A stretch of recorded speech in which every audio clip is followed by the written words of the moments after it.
Does that like closing I one? don't think we or- said Yeah. Oh, That's that's. in Elkson. Okay. And one in Nashville. So When it comes, it comes. But I think they're talking about regional. Oh, no. It's surprising. Most It of was them like are- it is there. Where's They're there, Stanford? so- Oh, yeah. That was a hit. YouTube is on about a 20 or 30-second delay. Okay. Turn this Yeah, around. we usually have my. Hope it's not a long one. How long it takes? Oh, it's, he does. The current. You gotta be there in 45 minutes. The actual procedure is maybe 15 minutes.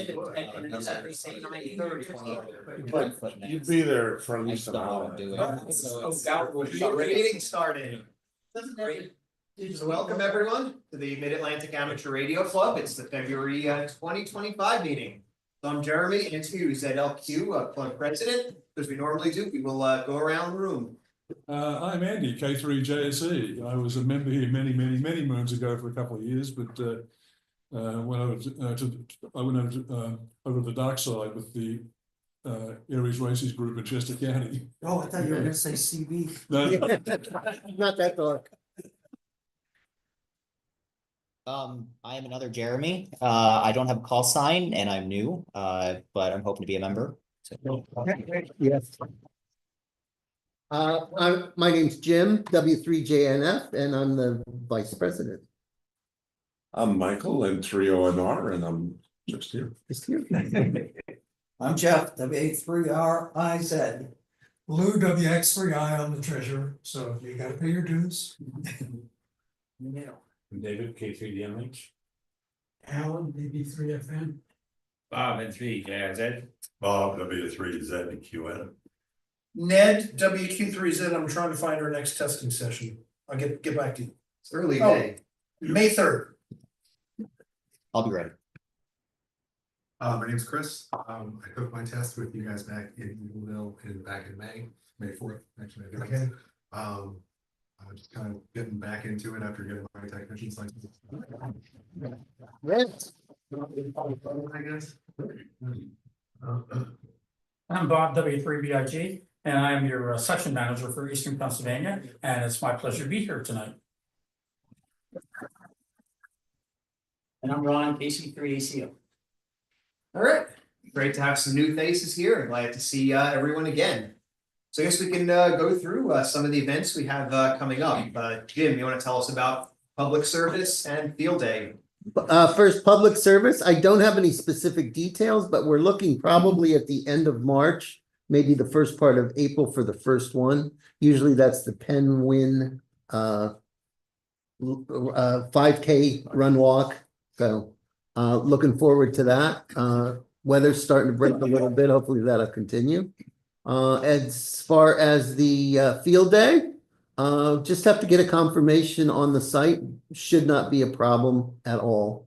I spoke with Lou earlier about it, so that's in the works. Sounds good. How about for the Ham Fest, Bob, do you have any updates?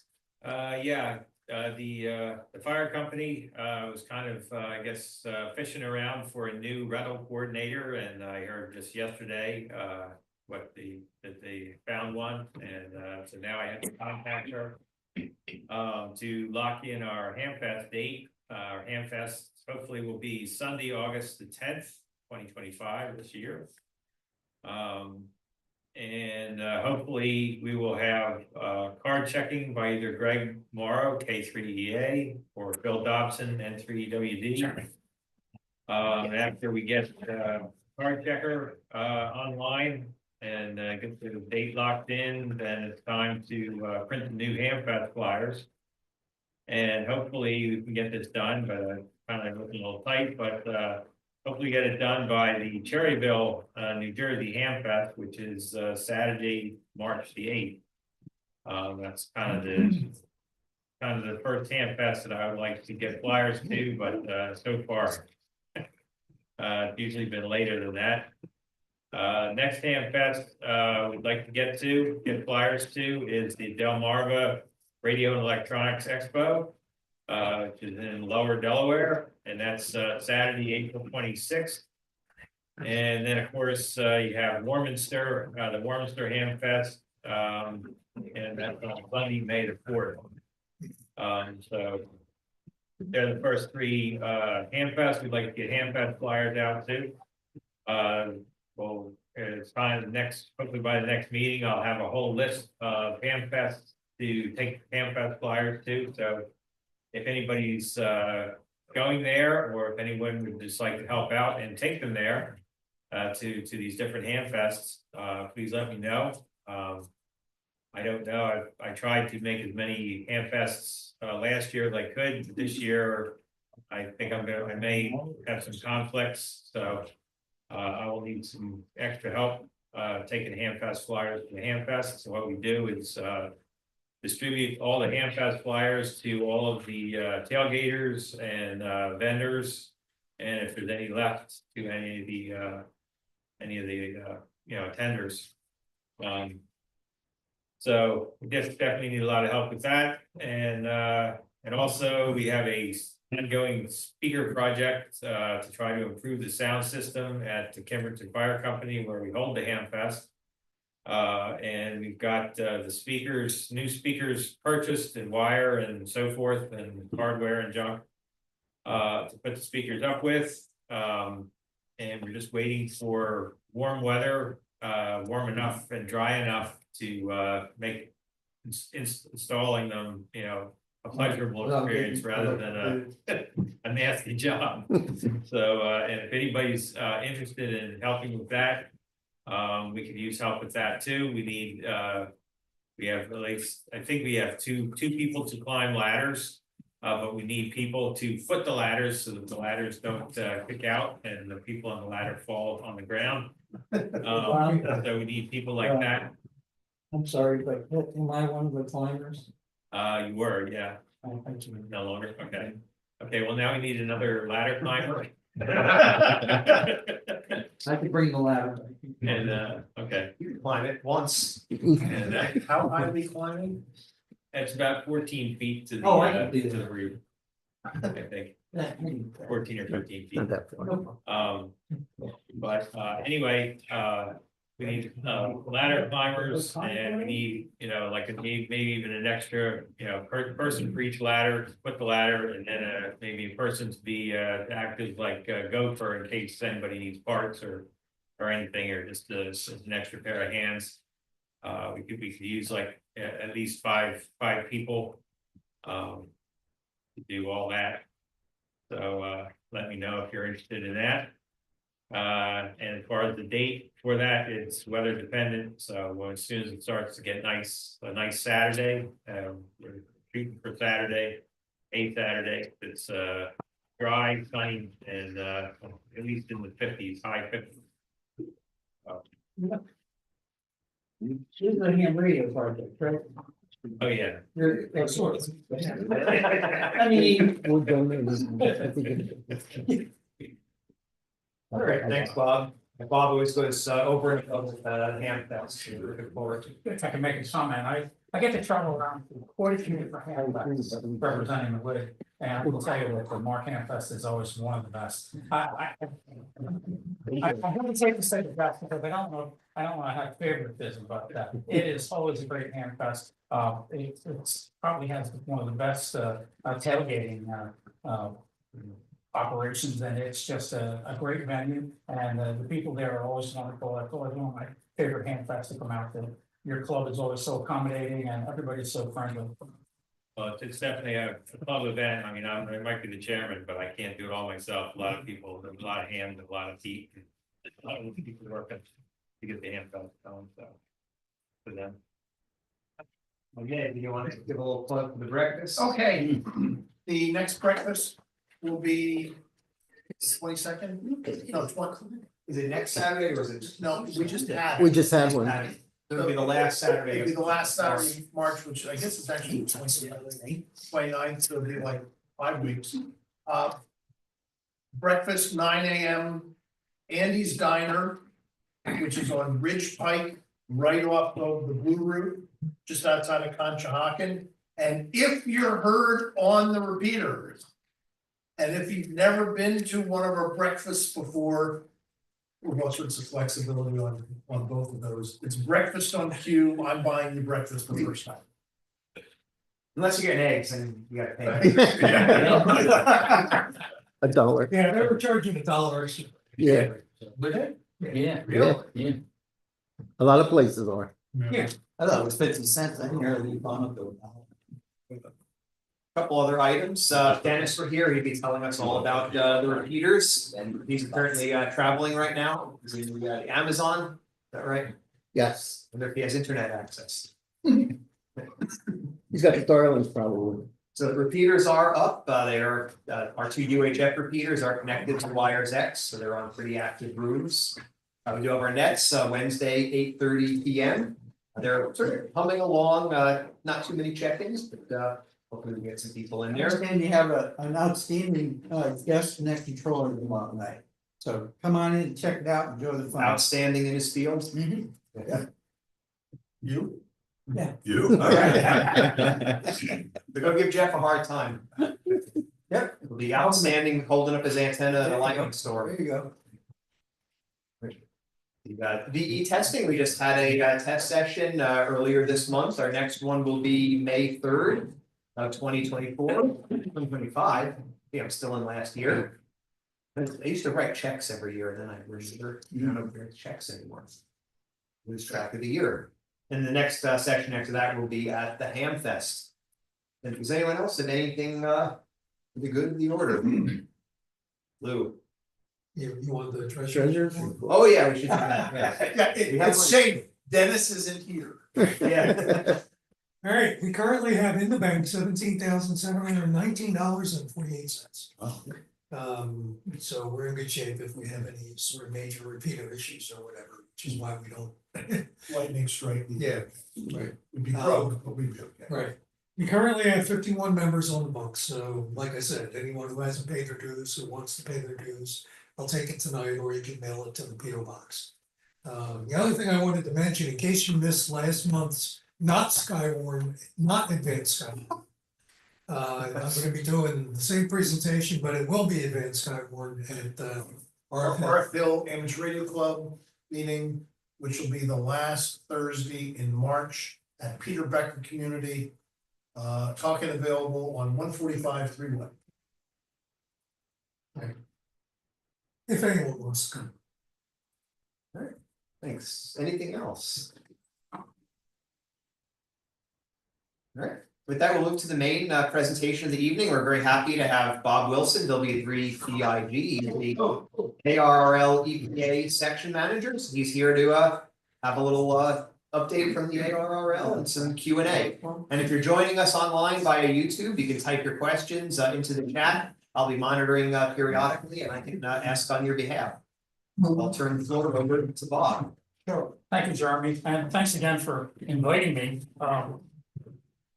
I hope my voice holds out. I've had a sore throat for the past week, but I'll hang in there hopefully. I just want to reinforce the fact that clubs like MARC are really the backbone of amateur radio. You guys do the most important work in amateur radio. This is where all the ideas come from. It's where most of the technology comes from, and most of the camaraderie. Some of the things I just would like to remind people that despite all the nonsense that's going on in our greater world and the anxiety that people are having and the political polarization and things like that, ham radio for most of us is a great distraction to get us away from all the nonsense. And it's I think it's more like benign radiation therapy, and it's a lot cheaper than a psychiatrist. So it's Yeah. It's really a place to retire to our ham shack where we can really, enjoy the camaraderie of everybody else. Ham radio, in addition to being a technical enterprise, it's a very social enterprise also. And sometimes I think if you listen on 75 meters and now it's infected 40 meters, there's so much nonsense going on and so much animosity, people interfering with each other and just behaving like idiots. And that's a shame. We have a great fraternity or sorority, and we need to remember that we're all family. If we don't have other people to speak to, make contacts with, no matter where they are, we don't have a hobby. We don't talk to anybody. It's it's not a solo enterprise. It really is a social enterprise. And I think we need to remember that, and we need to practice civility wherever our signals can be heard. And I don't think I have to preach to this club, because I know a number of you people, and I've been I'm really impressed with how civil this club is. And I think that's a really important thing to remember. And also, when you do get your newbies, I know a lot of clubs are hurting for new blood, but when we do get new hams, I think we really have to go out of our way to welcome them, make them feel like they're part of the team, and to mentor them. There's as you know, there's a lot of stuff to learn in amateur radio, a lot of technical things, a lot of protocol, and a lot of new people. It's just overwhelming for them. The league has actually taken a step to try to alleviate some of that. I don't know if you're familiar with the On the Air magazine. I guess some of you still get the paper copies, the printed copies, but for the rest of us, we're getting them online. But this is a special edition just for people who are new hams, and it is chock full of great information. How to make contacts on a repeater, how to deal with SWR and antennas and things like that. It is really great. And on the back, if you're trying to sell league membership, it actually has a great breakdown of all the benefits of league membership. That I know with a lot of people is a sore subject now because of what happened with the dues and the discontinuation of the printed QST. And there are a lot of people who worked on your behalf to try to keep QST as a printed copy that goes out to the members. But there's some people in the leadership at the league who are really not interested in that, and it's just a shame. But that's a shame that happened, but it's now the way it is. I know that all of these publications, especially QST, has become extremely expensive to publish, and that's one of the reasons why they had to have that as a separate benefit. And you can still get it, of course, free with your membership online, but if you wanted the printed copy, that's become pricey now. From what I understand, you can blame Amazon for that. Amazon is shipping everything out in those boxes, and they're taking all the paper pulp and using it for those damn boxes. And there's not much pulp left for publications. That's why all of these publications are a lot more expensive than they used to be. The QST subscription is not that expensive when you compare it with some of the other ones like CQ magazine. I always enjoyed CQ magazine also, but that I think is like, if I'm not mistaken, $7 a copy now, which is pretty pricey. But that's one of the reasons why that happened. But it was just a disaster how they handled it, and they really annoyed most of their membership, and it caused a lot of people to decide to cancel their membership. There's some conflict in what the league believes the percentage of membership is with all the licenses. I've heard a couple of different numbers, but we're probably only maybe 20%.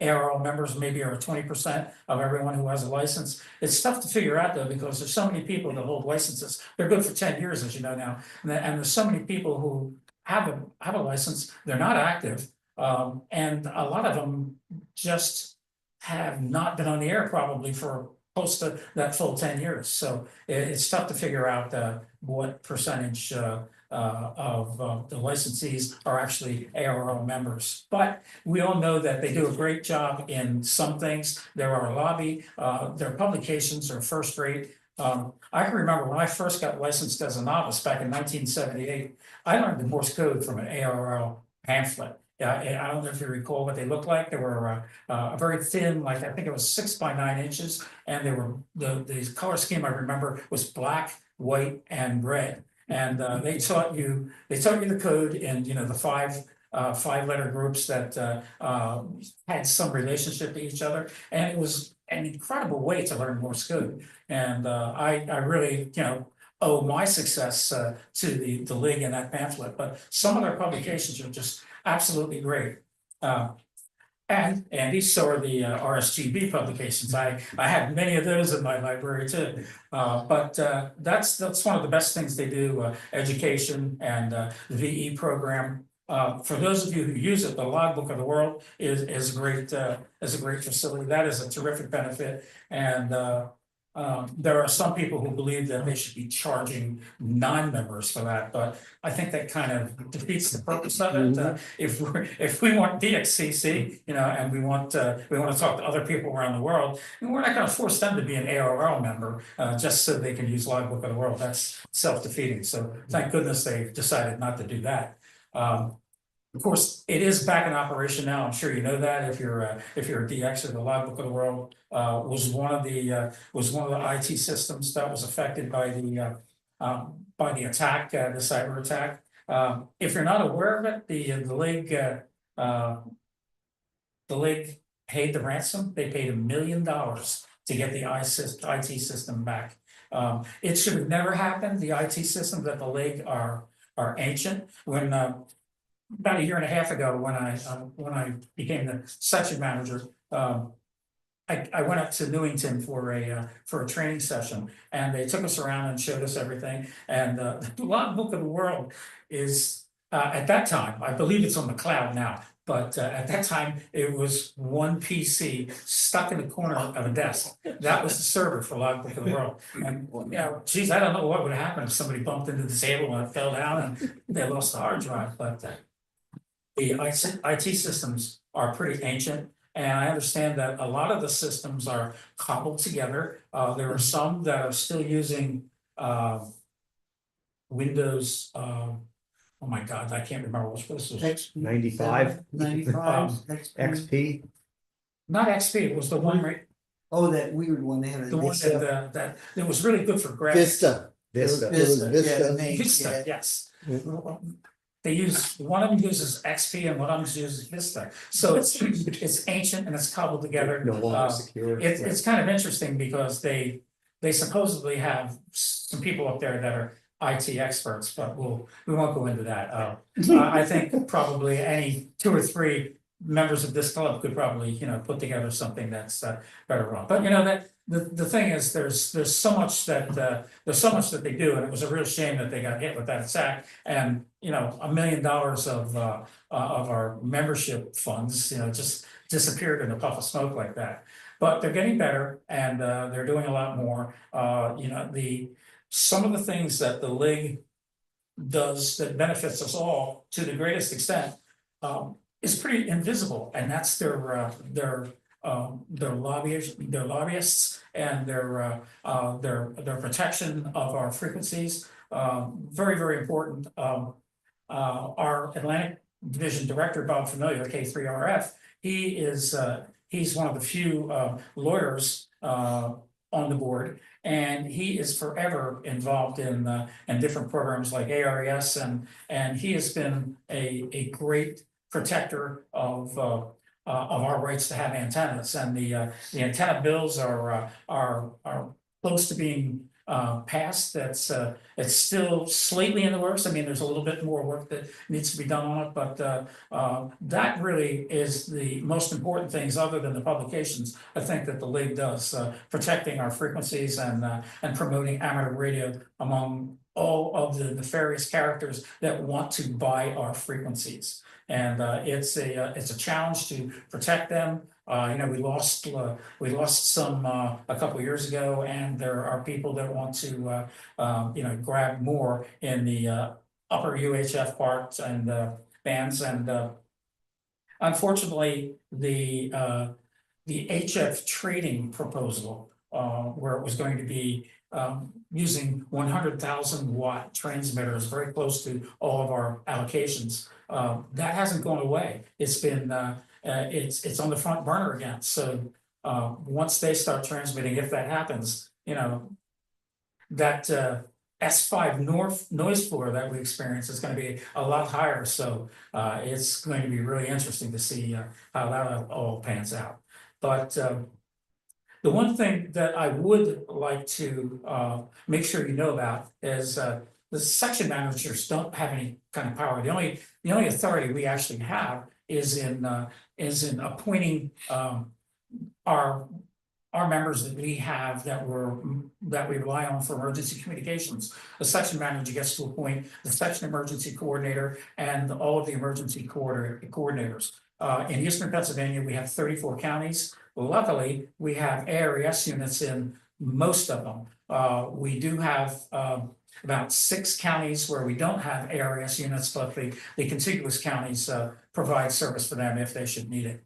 And that's about the only kind of authority that we have. Our greatest responsibility is acting as an ambassador and your representative. So if you ever have any questions, if you ever have any problems, please, send me an email. It's an easy one to remember. My call sign at ARRL.org. And if I don't have an answer for you, I will find one out. Luckily, I have a good compatriot up at the league, Steve Ewald, WV1X. He is the longest serving employee at the league, and I actually consider him the league. He is the greatest guy. He's a gentleman from Tennessee, and he is just so wonderful. He will never leave us hanging in the lurch. He will answer all of our questions. He'll do anything for us, and it's no wonder that he's been the longest serving employee. He deserves it. He's a wonderful employee. He serves us all. So if you ever have any questions or issues, let me know, and I will try to find an answer. Like I said, if I can't answer it off the top of my head, which I doubt I can, you guys have as much information as I do about what the league's doing. If you read all of the information that's available on the website, you probably know as much as I do. I mean, I get to hear some things maybe about 2 weeks before it's released when we have our teams meetings for section managers. But really, there's no special information that's given to me that isn't available for you in like about a week or so later. But if you have any questions, if you have any issues, make sure you let me know about it, and I can try to. Like I said, if I can't find the answer, I will get somebody that can answer that question. I know there's questions about the VEs all the time. I feel kind of bad because I talk with a lot of the VEs, and I think they do so much good. They bring so many new members to us, but I feel that they're not really supported. The league does as much as they can, but they're more or less doing everything on their own. They're not compensated for their mileage or anything else, and that's a shame. But that's one of those things that we hope we can solve. But if there's any questions that any of you have about the league or anything that you think we need to do, let me know, because I will. And you don't have to, if you can't remember tonight, send me an email. I will forward any of your comments if they're really constructive. I will forward them to the league. I don't want to embarrass anybody, so don't send something really, really negative. If you have something to contribute, I will forward that right along to the league, and I'm sure they will read it and take it in a very positive note. Unfortunately, as I travel around to the various hamfests, I do get some people that have some really, really negative comments, and I understand that. I can understand why there's so many complaints, especially the way they handled this QST debacle. But if you have something that you need answers to, or you want to voice an issue, let me know, and I will send that along. But I know they try to do everything that they can for us and to protect our wonderful. I'd like to say hobby, and I have to educate myself. I'm informed all the time by my supervisor, Bob Familio. He says it's not a hobby. This is a radio service. This is the amateur radio service, and it's actually a government entity. They decided to create this. They knew that they were going to need in the very early days of radio technology. They knew they were going to need a trained pool of radio operators, and it was codified after the Second World War. A lot of ham radio operators became operators for the Army, the Navy, the Army Air Corps, and it's very, very important. But they knew that they were going to need a trained pool of operators, and that's why they gave us all these frequencies that we have. If we weren't providing that kind of a service for the government, trust me, we would not have the frequencies that we have. So that's something that you need to keep in your mind, that we have like dues to pay to the government. And I know Andy's big in Chester County ARRS, and that's a fantastic ARRS unit, one of the best, not just in Pennsylvania, but in the entire country. And they have been doing a great job like that for many, many years. And your ARRS teams always need your support. Most of the ARRS units throughout eastern Pennsylvania, and I know they're even in worse shape in western Pennsylvania, we have most of the population here. They are really hurting for members. They want people who will volunteer their time and their expertise. They do ask something of you. They want you to take care of some training. There's some online courses you can take. And you can take as much time as you need to do those courses. But that's the only thing that they ask, that you that you train so that you can be deployed. We don't set the standards for what is required to deploy with the feds or the state.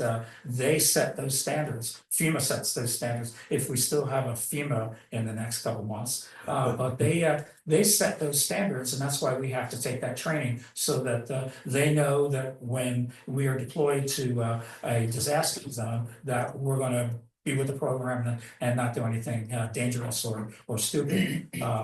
But all the clubs really are great resources for personnel, for ARRS and the technology and your expertise. So if you have time for that, don't hesitate to try to join one of the clubs. All you need to do is reach out to one of the emergency coordinators in your county. It doesn't even have to be the county that you live in. If you want, and you're closer to another unit, you can do that too. If you don't know who your ECs are or need some help in that respect, again, send me an email, and I'll make sure that I get you the person to contact. Does anybody have any questions? I said one quick point. The front door outside is locked, so if you have to go out to your car or something, you'll need a buddy to let you back in. Or call it 513. Who's monitoring? Not me. Okay. No, he's got it. So our VE coordinator missed your comments about VE, so. And I was talking to Jeremy about this thing. When you do get new licensees, this is a great publication to give them. And I want to send these out to the clubs or the VEs so that they have a supply. They come in like a bundle of 25, but let me know if you want them, and I will. Back issue. I'm sorry? The back issue. This is the first issue. This is absolutely the first issue of it. And I don't know how often they're going to update it. I have no idea what the production run on that was, how many they printed. But you let me know if you want those, and I'll get them for you. And I'll either send them to Jeremy, or I can send them directly to you. It would be better if you sent it to me, Sure. but we could, what I've been doing is, I've been, since I get QST and hard copy, I've been keeping my old copies Yes. of QST. And I didn't the last time because I forgot. But normally I throw a half dozen of them in the bag and let people take them home. I think so they have some exposure to the ARRL. Yeah, let me know if you want to get some back copies of QST. When I toured WNAW, when I toured the league headquarters, that is, in one of their little storage rooms, there was a pallet, and they just have basically extra copies of QST. And I'm sure we could cut loose some of those and get some of those and send them to people. Because they're gold. I mean, they're great for giving new people. But you can have Just this remember to also, cut my and you can read through that and see if you think it's valuable, and let me know, issue for new members. and I will get those to you. Yeah, and or flyers, that Yep. talk about the ARRL and services. Well, we can hand those out. We have our own club propaganda, excuse me. Sure. Information. Literature. Thank you. I knew you'd come up with the right word. Yeah. And by the way, as far as the handfests are concerned, if you want to send me a PDF of your flyer, send that to me, and I'll print them up. And you don't forget sending things through the mail. Don't spend money like that. Just send me a PDF. I'll print them at home and I go to a heck of a lot of the handfests and I have the league table there and I put them there and I usually have, you know, a good selection of the handfest flyers and I'll be glad to do that. So you just send that to me and I'll print them up for you. Okay. Yes, I don't know if I have all the information, but I'm also a member of the MARC Newtown Amateur Radio Club. And for the last several years now, we've had a lot of malicious interference on the repeaters. And I don't know what the end story is. Yeah, the FCC is involved. No, the FCC is not involved. No, they're not interested in pursuing it. But I think that, you know, the FCC should do what they're getting paid to do. And I don't know whether you can encourage the ARRL to approach the right people and say, hey, you know, we got a problem, take care of it. yeah, I know the FCC has basically backed off from that. They want us to self-police ourselves, you know, be self-policing. That's a lot easier said than done. Yeah, we don't have the equipment to do that. I know, and I've heard the interference also. It happens on just about every repeater. It's a shame they when Amazon started carrying these Bellafang $29 transceivers, you know, people buy them years ago when you went to a ham radio store, you had to show your license to be able to buy some equipment.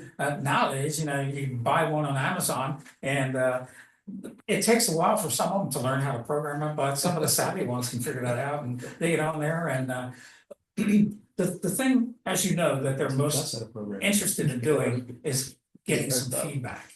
They want us to react. So the best way to deal with them is just to ignore it.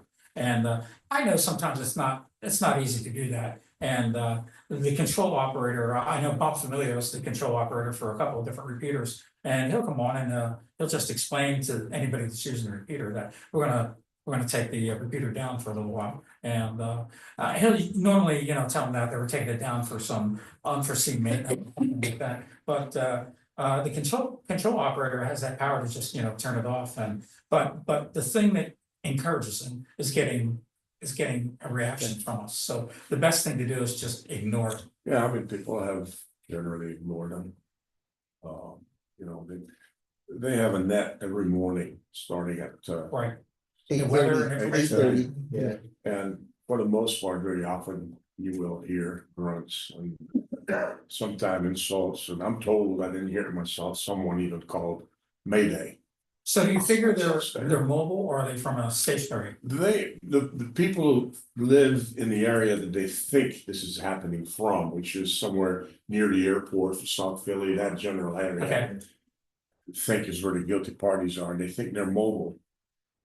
The club have bought some direction finding equipment, but there's too much reflection from the buildings. You just can't find them. Just can't find them. I know it's a They pain, suspect they know who it is, but no proof. but I think the you know, the consensus is the best way to deal with it is just to Yeah, ignore well, it. that's all we And got. if they don't get reaction, of course, they can get another reaction, they can chunk the repeater. And I don't know why, you know, chunking the repeater is so fascinating to some people. But I guess if you spent all $29 for one of those Bellafangs, they you know, you're getting some kind of feedback from it. It works. It works, yeah. It works. I'm glad to see that your club is really turning the corner there and really improving. I just had a long conversation with Erin Farmer, and she seems to be doing a great job of leading your club. And thanks for being another viable club in the area. You guys do a great job. Anybody else have any other questions or comments? Yes, Do you work with Monroe County much? I'm sorry. Monroe County? I basically what I do is we try to recruit the ECs, and I get to appoint the ECs. The other experience that I had is with some of the clubs up there, and that's about the extent of my contact with Monroe County. The reason I ask is because, as you may have gathered, you know, at previous times we met and also my comments tonight, I'm very heavily involved in Skywarn and weather in general.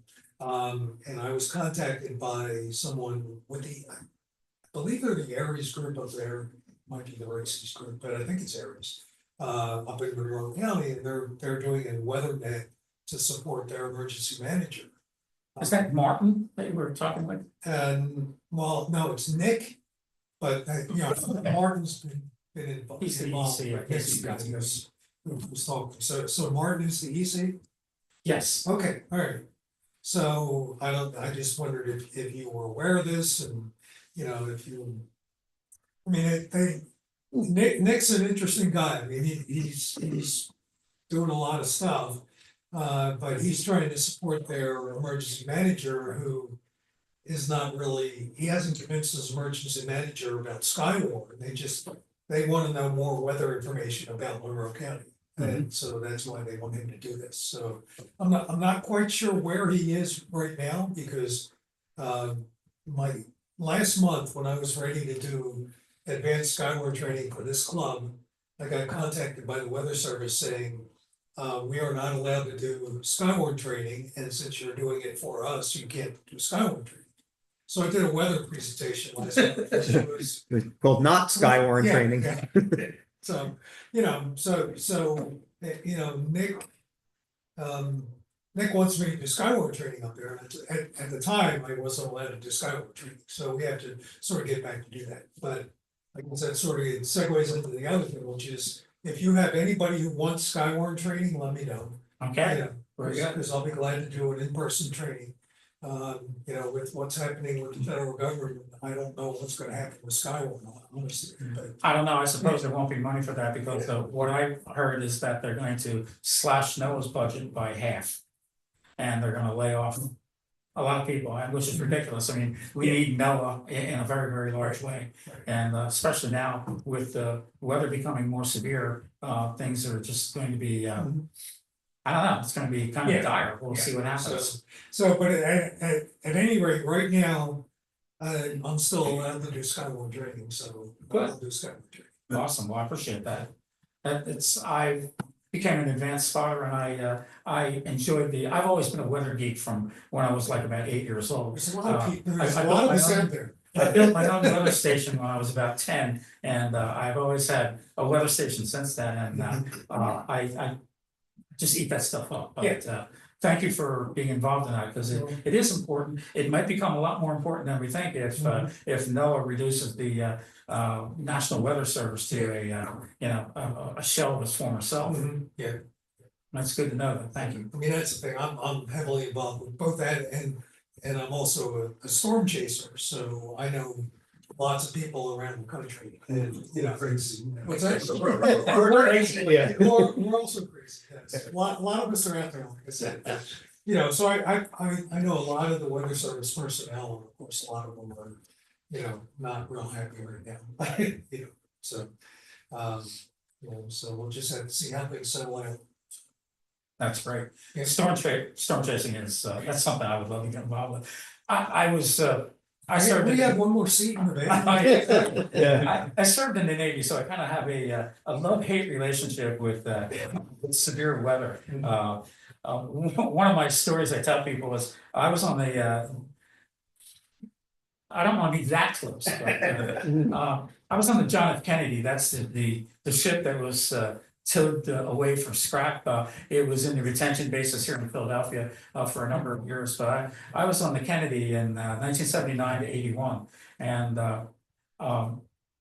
that's like 1,058 feet, I think it was. This place is 97,000 tons. It's a pretty big ship, and we were in the North Atlantic coming back from a Mediterranean deployment, and we were in, and I'm not exaggerating, we were in 55-foot swells. And we were taking some big some big tilts, if you will. But I was a Navy photographer and I flew a lot and did a lot of reconnaissance. But one of the standing orders for Navy photographers was to get as much still pictures and video, before video was motion pictures, that you can of severe weather. And so we decided to take our little video camera. It was a 3/4 inch recorder. Those are long gone now. They're huge things. They weighed about 45 pounds, and the camera that sits up on your shoulder. And we were out on the fantail,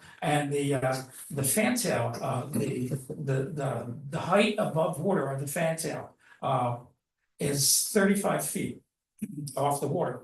And I was videoing a wave coming in, and it was probably 20 feet over my head. And I looked at it, and I was with another guy, and we decided, we better get inside get off the weather decks and get inside. We made it just inside the hatch and tried to close the hatch, and some water sloshed in on the deck, and there was a chief petty officer standing there.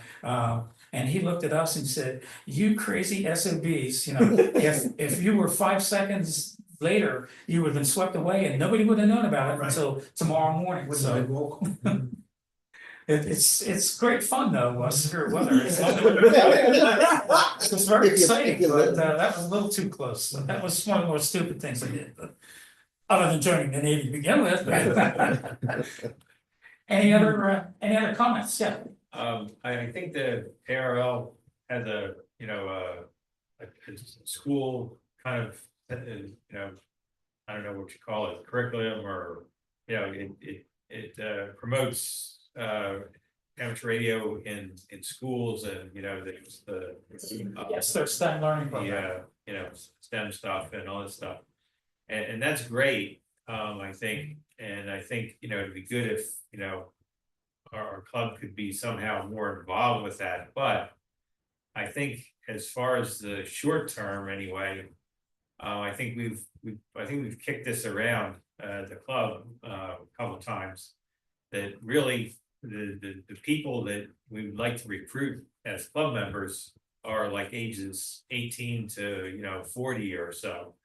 Is there any, is the ARRL doing or having any plans of somehow having a marketing, plan or some kind of They do. way of I mean, advertising to that age group of? It's always in process of changing, and I think they've been kind of they do a good job, but I think they've been a little bit short-sighted and focusing on high schoolers and college students. They have a lot going on, and they're probably not as interested, and they don't have the time that older people do. Like I'm guessing, at age 25 to, like you said, 40 or 50, there's a lot of people who have the funds to get into ham radio, and they have the time, and they would that's probably one area where we really should be looking at people in that age bracket, and we're focusing too much on the young ones. I think we're afraid that that we need really fresh blood, but I think we need new blood, whether it's 25, 35, 45, 50, whatever. But that it is a good idea, and I think that it's really worthwhile to try to go after those people rather than just focusing on the high schoolers and college kids.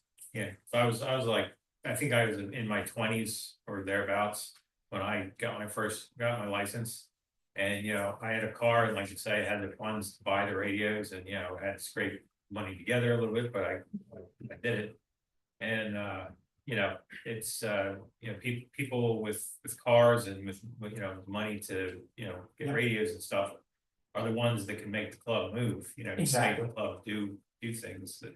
And they also, and I know that we're all getting up there in age, and we need some fresh legs that can do things. Strong backs. Like, What is the median age? I'm sorry? What is the median age for you? I read various articles, but the last thing I saw was like 65, something like that. I think it's older than that, but. Just young kids. Yeah. Yeah, I thought it was 64. 78 or Yeah. something like that for people who were. I thought it was in the 70s. Yeah. Active in sort of traditional amateur radio activities, contesting, ham fests, something in the 70s, late 70s. Well, all I know is when I got my license and joined this club in 1980, I was 22, and the people around me were like 5 years older than me. Okay, wow, that's I'm right. still active, and the people around me are still 5 years older. Older than me. I'm trying to remember when they turned over licensing to us, but did you have to go down to the I federal did. building? Yeah, that I had was, to get my that was fun, wasn't it? Yes, sir. Well, there've been a couple of comments tonight by several people, including you, about the budget, about how much money ham radio takes. And I think it's true that some radios today, they're expensive.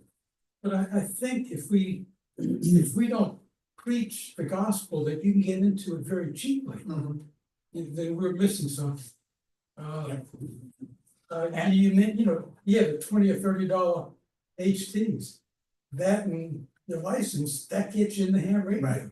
Right. And it's such a vast, diverse hobby service, excuse me. You can go any direction you want to after that point. Right. And the sad thing is that the licenses are 10 years now. And most of the people who are now being licensed, they don't even make it to renewing after 10 years. They get their license, maybe they get one of those little HTs and they maybe talk for, a little while. And they aren't even around long enough to renew their license, which is really, really sad. And I think it's our fault that we let that happen. We have not been welcoming enough to the new hams. Now, unless they approach us, how are we gonna know about it? We can't get a list, nobody sends us a list of new licensees in our area. The league has a tough time getting that also. But anyway, unless they contact us, we really don't know that they're licensed. But once we do find out about them and they do approach us, we need to bring them into the fold. We need to make them feel like they're one of us, and we need to mentor them.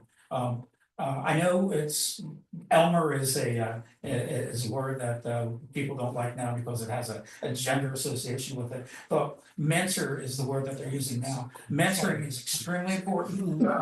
As you know, there is so much to know when you get involved in ham radio. It almost sounds like a foreign language and using strange numbers. You're talking about megahertz. That sounds like you dropped an antenna on yourself and you got megahertz. But it's a whole new world, and we need to do a much better job of bringing people into the fold and welcoming them. Initially, I said, and I thoroughly believe this, and I'm preaching to the choir here because you guys are here, and this is a social event for you.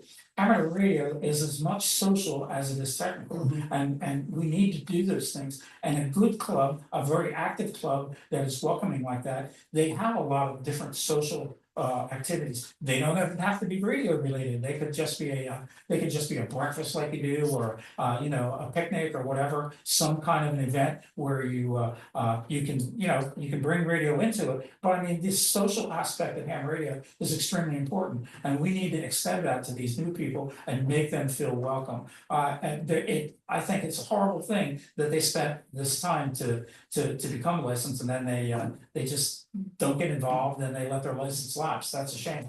But it's up to us to change that and make good things happen for new licensees. I also think it's a superb hobby / service for old people, for retired people to get into. You can't beat it for the social contacts, again, depending on what aspect of the. No, you're absolutely right. Service you're into. And it keeps you sharp also, rather than just sitting around and maybe just doing a crossword or something. Being involved in amateur radio is something that will keep us involved, and if nothing else, getting an RF firm every once in a while will, give you a little bit of excitement. Well, I think We're that, just talking about that. That raises an interesting issue. For all the folks, and I'm one of them. Okay. I live in an HOA development. Okay, and the HOA management generally is radio hostile. Oh boy. They don't want antennas because they think it detracts from property value. But there is a bill before Congress And that's we're pretty certain that's gonna get passed. that would help a lot. Yep. And the league has been working tirelessly to make that happen. And the last time I spoke with Bob Familia, he told me he's pretty sure that that's gonna happen and probably happen, you know, in this next session of Congress. So you think, keep our fingers crossed. Trump administration will back that kind of thing? I don't know. We were lucky that in Pennsylvania that they made an exception to the distracted driving law that permit Right. operators Senate Bill 37. Yeah, operate That was a close call. Yeah. yeah. mobilely. So I can run a mobile station in my car and drive and not break the law. Well, I mean, it's a shame that there's so many people who are handicapped on these HOAs, but it does give you gives you more of an incentive to get into POTA, get out in the field and operate. That's one of the greatest things that's really brought excitement and energy to amateur radio, the POTA, SOTA, and all the other OTAs operations. They're really great. The one thing that I was, I'm a hunter, and I'd like to be an activator also, but I just kept wondering to myself, well, what am I gonna do about logging? Because, you know, I'm away from my home station then, but I mean, that's a very easy thing to do. All you do is just, you know, like, I don't care what logging program you have, they all have different books that you can set up. So just set up a different book for when you're out doing your portable operations, but that's the one thing that I think gives an incentive to get out in the field, the HOAs. I know, I'm sure many of you here know Barry Fireman, K3EY. He just you know, took up residence in a senior center, and I've been following his challenges with operating indoor. I mean, he actually I think he's got one wire that goes out into the trees now, but he's been loading up different rain spouts and different things like that. I mean, and he's making successful contacts. I give it to Barry. He's got you know, he doesn't care what the challenge is. He makes it work. And I've known Barry for probably 35 years. We did a lot of experimentation with ARRL, with NVIS stuff, and he's a real resource. He's taught so many people in the EPA how to get involved with the digital various digital modes and amateur radio. So if you need to use Barry as a resource. Well, he's been here. Oh, good. He's one of our returning champions. Yeah. Good. Yeah, he actually did join the club last year. Barry is a character. I love him. He's really great. We all know him. I've lived in a retirement community for 15 years now. And I'm not very active, but that's more my fault than anything else. But I'll tell you some of the challenges. One is the noise level. On most HF bands, I have a noise level of S8 to S9. That's what Barry was saying. That's his. Because of the apartments around, I'm on the second floor of a two-story building. But the noise has grown in that 15 years tremendously. I think it was 5, 6 when I moved in, which I wasn't happy with, but it's gotten a lot worse. Now, I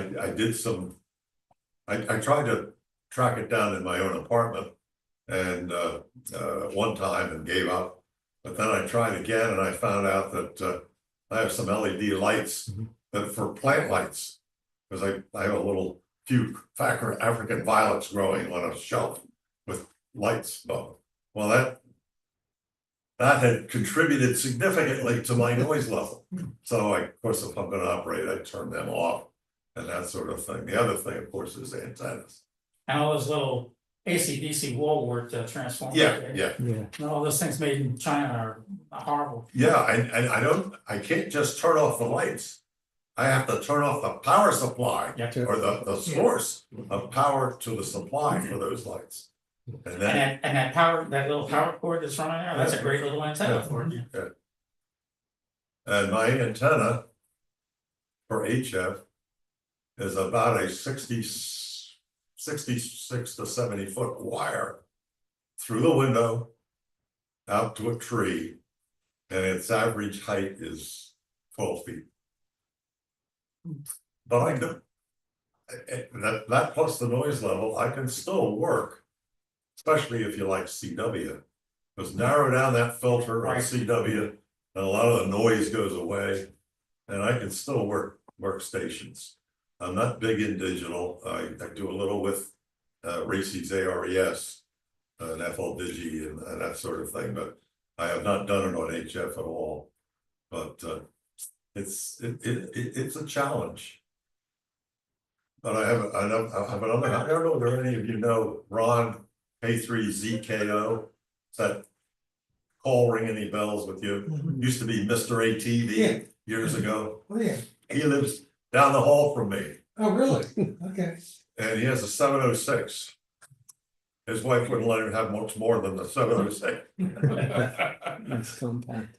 He has a wire that goes out along his plastic rail on the deck and down the drain spout. And I would never run the wire down there, but that's what he did, dropping it down to the ground because he's on the second floor. And he's in Air Force Mars. And he checks into Mars every day with that wire. The problem is the noise level.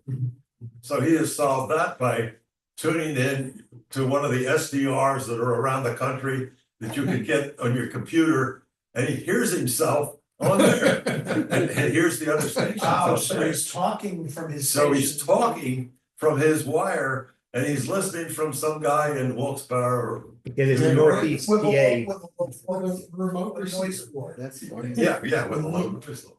Yeah, So K3 there FDF. are ways, I haven't tried that trick, by the way, but there are ways that you can get around it and still operate. Sure. I remember hearing you mention the Tentec Omni.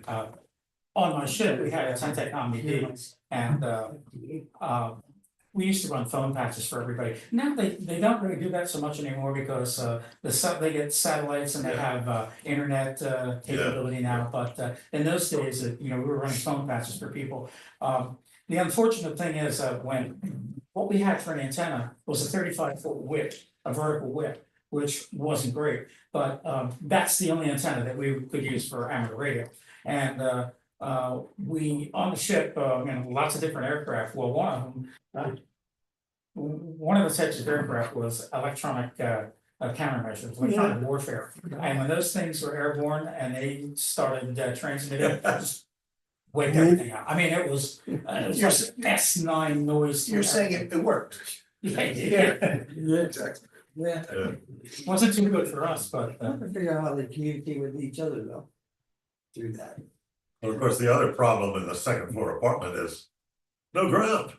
right. Yeah. So I do have a vertical that is, I can load it up on 40 through 10, a 33-foot vertical collapsible. And I take it down when there's lightning around. But I remember when I was living at home in my parents' row house, and my ham station was on the second level, and it was right next to the bathroom. So I was looking to, I had been bitten many times by RF, even only running like 60 watts on CW. And I decided that I really needed to do something about a ground. And the easiest thing to do was not something that I should have done. I ran a wire underneath the molding and into the bathroom and to the cold water line. And like, about 8 to 10 years later, my dad told me that I don't know how this happened, but all of a sudden there was a small pinhole in the pipe, and I had no idea where that came from. And I could have just shut up. I had to take credit for. I admitted that's my fault. I grounded the radio to that, and that that voltage went through there and probably closed that. But hey, grounds are always a challenge, right? At least you didn't use a gas pipe. Yeah, right. Right. Any other stories anybody has to tell? you're talking about encouraging people and how some people, a lot of people, maybe most of them, I don't know the numbers, in general, I'm sorry, a technician quit. I think that I see it as two reasons for that. Number one, the repeaters are dead. So, you get this, you got your radio, you go out, there's nothing happening. That's one of the reasons why I'm leaving my radio out of, got another car. I'm not putting the radio in the car, because I've had it for years and nothing's happening. So now you want to get on HF maybe, but you're very limited with what you can do as a technician, and you're going to spend at least several $100. Even for the cheapest of HF radios, then you got to get an antenna, you got to find a location, you may need a tuner. And I think, the expenses add up no matter how cheap you try to get it. And I think that those two items are probably great contributors to the fact that people aren't pursuing it any further. I think you're right about that. That novice license, I recall, is a great incentive to learning. And I could only, we didn't have, at that time, it was 1978, and we didn't have any VHF privileges. We didn't have any phone privileges like the technicians do on 10 meters. We just had CW on 5 or 6 bands, 40, and 20, no. Not 20. 80, 40, 80, 40, 15 and 10. 15. yeah, Oh, no, 10 also. in 10. I remember I had a cubical quad antenna that was really a CB antenna, and called a polar diversity loop, and I used it for 10 meters, and it was fantastic. It was 4 bands, right? 80, 40, 15, and 10. Yeah. And I think I made like 50 contacts in 50 countries in a couple of months, and it really forces you to learn code very quickly too. And also you learn about propagation, and you learn about you learn about filtering. I was doing all this with the Heathkit HW8 that I built, and I did a great job. It's a great radio. There's a cult built around them now, and there's people using them all over the place now. But I remember I had a friend who was he was an engineer at WFIL-TV before it became WPVI, and I built this thing, and I didn't have my license yet. It was in the mail, and I didn't want to put it on the air even to test it without the license. So I asked him if he would check it out for me and make sure I'm on frequency before I get my license. And I went over to his shop, and he had a frequency counter. And if you build any of the Heathkit equipment, you know how their manuals are set up. They're beautiful manuals. And you're turning a little capacitor here, and you got this little plastic screwdriver, and you're adjusting one of the coils. And so I thought I had it set up pretty good, and I took it over to his house, and he put it on his bench, and he checked it out. And when he keyed the transmitter, he like stepped back a little, and he like looked at me, and I thought, what did I do wrong? Because I checked every solder, joint in there, and they were good, and I thought I did a really good job on it. But I said, what did I do wrong? And he said, you didn't use any equipment to test this? And I said, I didn't have any equipment. I just used their manual. And he said, well, you're on to within 2 kilohertz of the correct frequency. But I'm not taking credit for that. I just followed instructions. Those manuals were written so well, and they were so detailed. They were terrific. But I mean, that operating CW really, I think it really gave me a good basis for the for the whole amateur radio thing. And I wish that it was a little bit more challenging for people to get their licenses today. Now they basically memorize these little test manuals. The question pools. Yeah, and I still have a general class license, and I have no incentive to upgrade, and I should be ashamed of that, but I'm not, because I actually had to take the license test when CW was required, and I learned a lot, and I wear that like a badge of honor. My brother had a friend who became licensed a couple of years ago. They were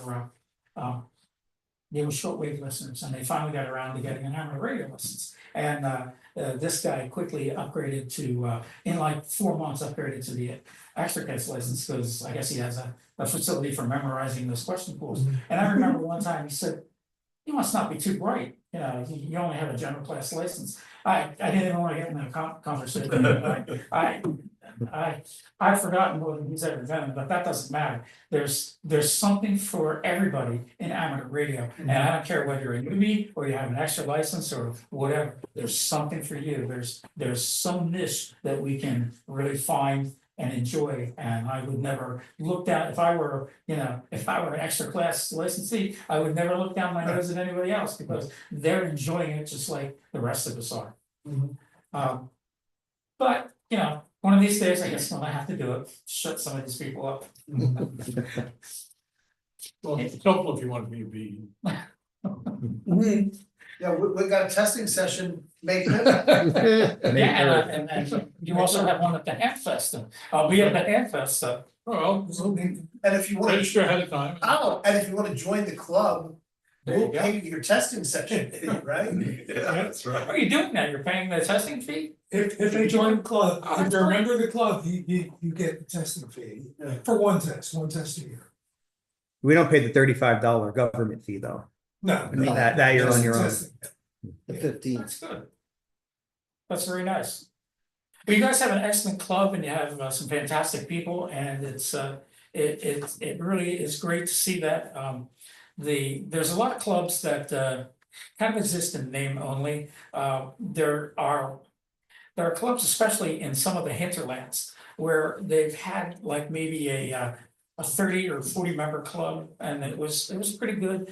And you've got some egos conflicting with each other, and Yeah. you get like factions breaking away, and then they want to start their own repeater, start their own club. So now they have a very small club of maybe like 6 people of like mind, and it's a shame that they're not as viable as a larger club, and they don't have as much diversity as membership and experience. And the larger clubs really do a great job. Have any of you had any experience with the pack rats?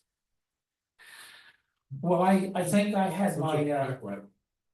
had my general class license for about 6 months, and I decided, you know what? I got a couple of neat radios that have VHF sideband in there. I'm gonna take a trip up to the Poconos and go up to one of those mountains and operate from up there. And I thought I was gonna be the only person up there. Boy, was I surprised. I get up to the top of one of those mountains, and the pack rats were up there, and they had 2 tractor trailers full of equipment and towers. They had more antennas than I've seen at many a naval communication station. It was impressive. That's quite a good club. It's How did they avoid all antennas? The tricky part is, we have all these antennas up, they interfere with each other. I don't know, I guess they've got it down to a science. I tried to operate myself, so I didn't get to talk to too many people up there, and I was a newbie anyway, and they're all, guys with like 40 and 50 years experience, so I was kind of intimidated to go and chat with them, but and that's one of the things we have to avoid doing. These new people who come up and want to talk to us, we gotta really talk to them. Oh, and get them absolutely. interested. I'd much rather talk to the person who's been what, not that I don't enjoy talking to you. I'd rather talk to the person who's been licensed, 4 months than 40 years. Because God, hopefully they'll join the club and they can replace Lou's treasurer. And you can have a great influence on our future ARRL career.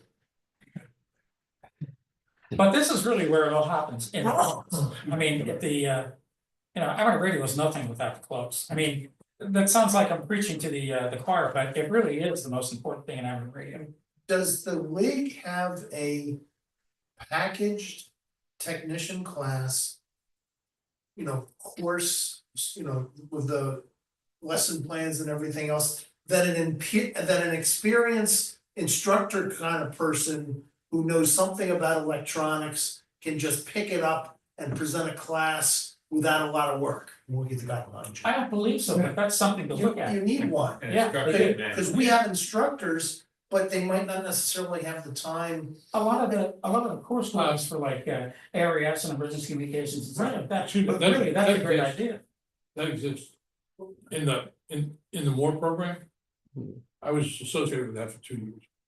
The MARC program, So steal it.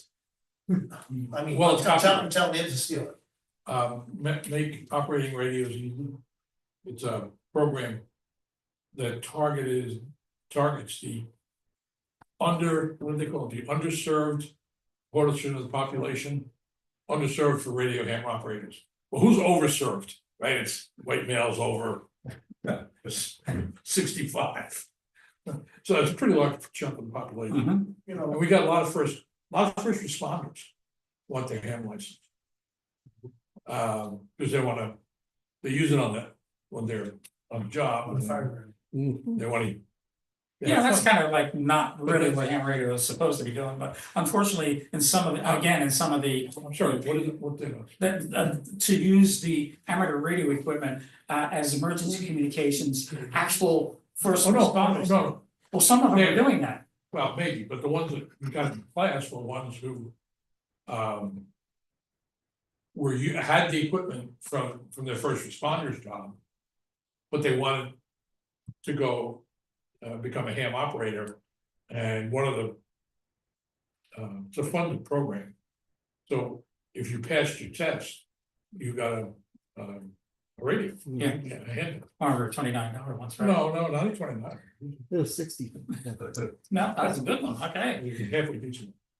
No, you're right, though, we need to really go after, that part of the underserved part of our community, and we need to develop some of these courses like that, like a technician type course. We could really get people involved in the hobby in a much greater way. Now, what they did in the course was, they taught all the electronic, all the theory, so it wasn't just memorized questions. Okay, so they got all of the theory of circuitry and operations, and all 10 categories that are in the test. But in the course itself, they covered all of the questions in the database. But it wasn't like one of these ham in a day classes. Right. That I just. Right. I won't associate myself with that. They did it right. They went through all of the theory and then showed how, and then in doing so, they covered all the questions. And my hope is we put something together with like supportive videos that could be up on YouTube. So, if I go to the class, you do the presentation, you have the video, it's like, well, let me watch the video again on my own time before next week's class. Ned, if you spend enough time on YouTube, you could compile a list of every last. Then let them do it. But I mean, it wouldn't take all that long, I mean, there's that HR 2.0. But let's, Yeah, let's package it. You're right, it's Nobody's gonna stop you from doing that. I don't have time to. Man, I've looked into that, the ARRL actually, if you go to some of the resources for teaching.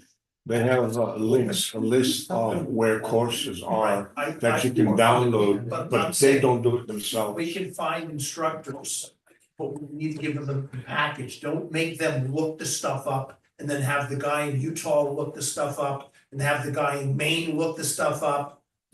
Kind of like we do with the Scouts. The Boy Scouts have, once a year, at least, we offer the radio merit badge to the Scouts in the area. And we usually do it in conjunction with field day. Because they can actually get on radios that are doing significant communications, right, long haul stuff. And the kids come back, I talked to somebody in Canada, they're here. It's like, wow. The 51st state. Yeah. Somebody down the Gulf of America. Gulf of America. But so there's a package out there, and we downloaded, Jeremy and I do the classes. Right. The whole package is there. There's the PowerPoint charts and all the notes you need. You got a couple people who are merit badge counselors, Jeremy, myself, Jim. And off you go. Dennis, Ron. Dennis is. Yeah, Ron. So. But that only covers Radio American, which is only half of the technician. But if you had packages like that, it might be. Right. No, that's great ideas, and I think we would really look into that. I will look into that and see if they have something that they can suggest, or at least you know, try to put together. And they don't have to create it. There's, like you said, there's enough stuff out there that they just need to compile it and. And by the way, of course, we know all information on the internet is good value. Oh, yeah. Oh, yeah. You know, let That's somebody double check. you know, critique it and say, yeah, you know, this is the video to show. But that as would be, opposed to- that actually would be a valuable contribution. Right. You know, rather than just going out and finding them and compiling them. Right, It's actually looking at it and with a couple of peers right, and saying, you agree right, with because, this theory. you know, Yeah, some of that amateur. that would be a big, God, don't say that. yeah. You know, Yes, sir. This is a different topic, but, the ARRL puts out the repeater directory.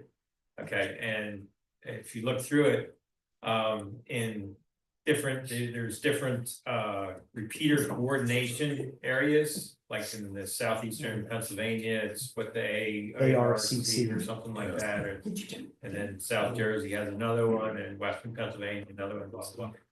And unfortunately, in our area, there are no shared non-protected pairs in 2 meters, or at least that I haven't looked at their latest computer directory, but for a long time, there was never any shared non-protected pairs, SNPs. And is there any way that the ARRL could, like, you know, encourage the coordination groups to provide an SNP, at least 3 SNPs for each. I was talking to band? Bob Familia a couple days ago about that, and he said that the league does not want to get involved in that because it's a hot potato. And it's so controversial. There are people now in our own state and our own section that are self-coordinating. I don't need anybody to tell me what frequency I can operate on.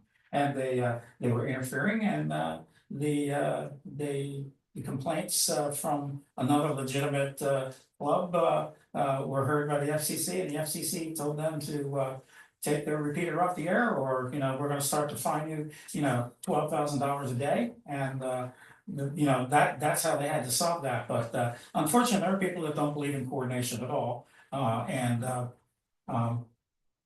It's a shame that there aren't any, you know, frequencies like that available, because when you but that's talk about- because every time Dick and Harry wants their own repeater these days. It's a shame. When you talk about Aries races and stuff, I mean, there are certain parts of Pennsylvania, and I'm sure there's other parts of the country that the terrain makes it very difficult, makes dead spots in the repeaters, even if you have, you know, big repeaters like 06 and 195 and stuff, they still have dead spots.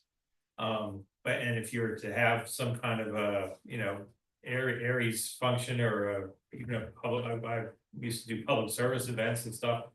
And it'd be so nice to just have a portable repeater that you could, you know, pop up on a hill for, you know, 3 or 4 hours to do the event or whatever, or if it was some kind of an emergency, you know, the duration of the emergency or something like that.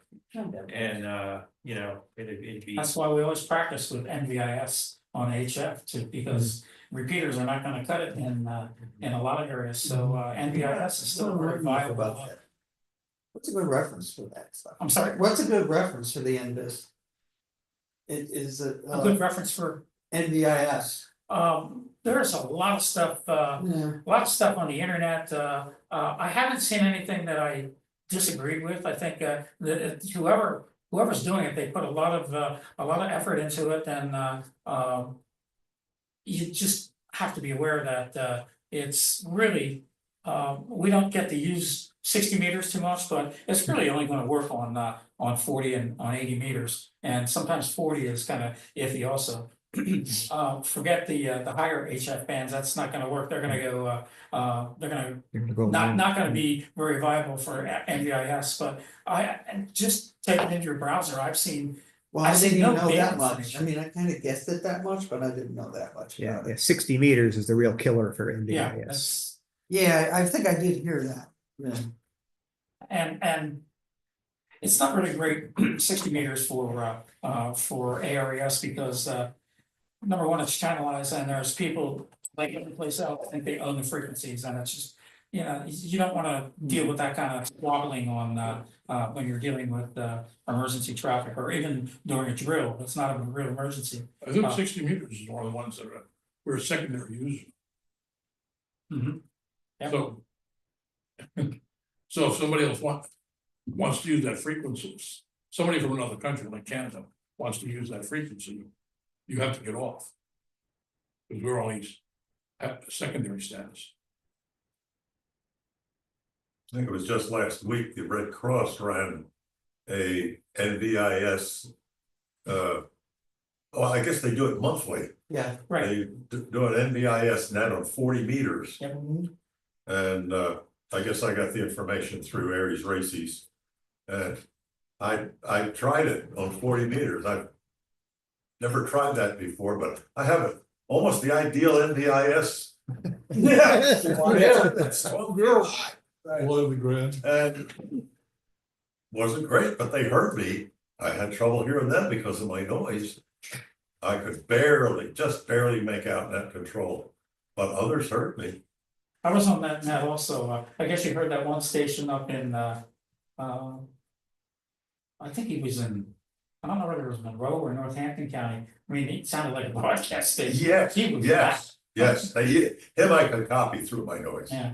I don't think he was NVIS. I think he was running some power, but Yeah. in any event, it does work and it really depends on the time of the year and everything else, but once you get on 40 meters, once you get close to 1000 hours, it really starts to get iffy. So it's gotta be a little bit earlier than that. And by that time, like 10 o'clock, 75 meters is practically useless also, Yeah. so there really is no perfect band like that, but No, Well, that's why we have all that frequency agility. So we know where we have to. try to keep No, things no. simple on ARRS. there was something not long ago that invited check-ins on 60 meters.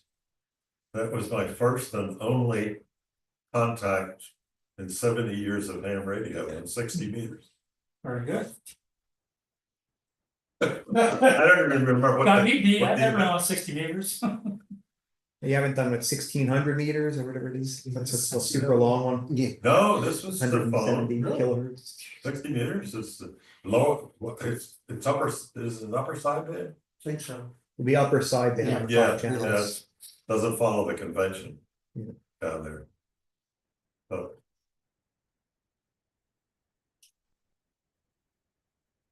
You can always find something to do you've never done before. If you search around those frequencies, you go outside that a little bit, you'll hear a lot of the aircraft. Transoceanic aircraft okay, yeah. use those haven't- frequencies during the I day. haven't done any of that. Yeah, so it's kind of fun to listen to the airplanes up at 41,000 feet over, you know, whatever. Red, white, and Labrador blue or land. something. Yeah. Huh? Red, white, and blue land. Yeah. It's actually kind of, I've been listening, since just can't listen to police anymore, I've been listening to aircraft. And there's some frequencies where the air route traffic control centers, the RTC, like, I picked it up. After the collision down in DC, quite my accident, but then I was like, well, what about Cleveland Center? Well, sure enough, you can hear airplanes over 30,000 feet up over Lake Ontario coming into Cleveland. It's pretty cool, yeah. Yeah. Of course, they have on their end, on the Control tower. the towers, they actually have a ton of remote bases. You know, there's one on one of the ski mountains up in the Pocono. And you can sit there and listen to New York Center talking airplanes overhead just all day long, you can hear both sides perfectly clear. So they can do that, you know, but you can hear the airplanes, it's still kind of cool. Boy, we're getting pretty far afield here. Well, that's good. But DKO, my friend Ron down the hall. He has this, I forget the name of the program. But at the table tonight, he said to the guys around the table. At 10 o'clock this morning, how many planes do you think were in the air over the United States? He had a number. And he had the exact number. Yeah.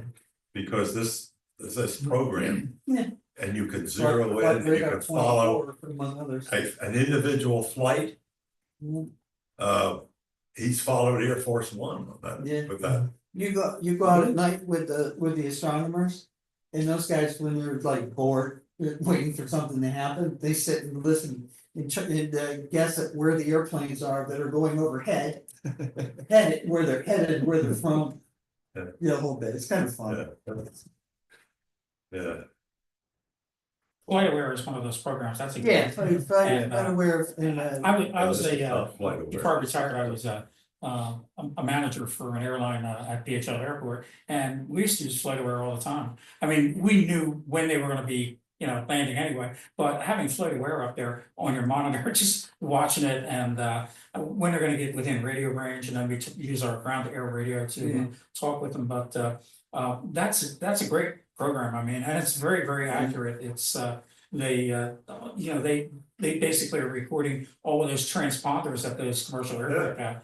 And show exactly where it is. It's a lot of fun to do it with AEBS and receive them yourself. Yep. Yeah. And it That's was pretty cool. on the program. You pick out a plane. And it'll tell you. Everything there is to know. It'll Yep. tell you how high it is, whether it's ascending or descending, how many feet a minute. And if you click on the little picture that gives you the full screen of that exact plane. That's been photographed, and most of the, at least the commercial ones, have been photographed. Yeah. So you read the number on the side, yeah, that's it. Tells you what gate it's going to when it lands and. Yeah. A whole Camera, bit, yeah, a whole bit, You yeah. can watch them taxi, you can see them backed up on the runways, getting ready to take off. Because they. I followed my daughter to Phoenix, back around Thanksgiving. Saw when it landed, saw when it taxied, they finally turned off the transponder when it got to the gate. And then I lost it. Which one is that? What? Which one near you that you were recently watching? Yeah. My daughter, yeah. Oh, you're gone. Yeah. There's a similar program, I can't even remember the name of it, tracks ships. Yes. Yeah. And it includes This guy's got that too. military ships, where they're from, where they're going to. That's how they were finding where all the oligarchs from Russia were hiding their super yachts. They would follow the IS until they cross channel. Now these sleuths were out there saying, here it is, and then they get chased away by the Russians.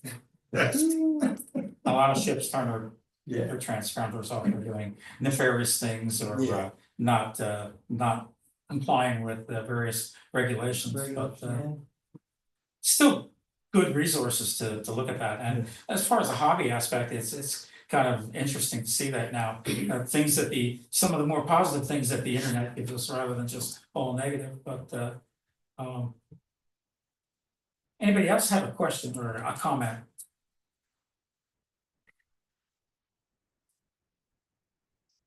I don't think that. Yeah. That was a comment. I don't think that was a comment. It's probably a good. Sure. I don't think we've met this late. for a long Yeah, time. well, thank Bob for a great presentation. Thank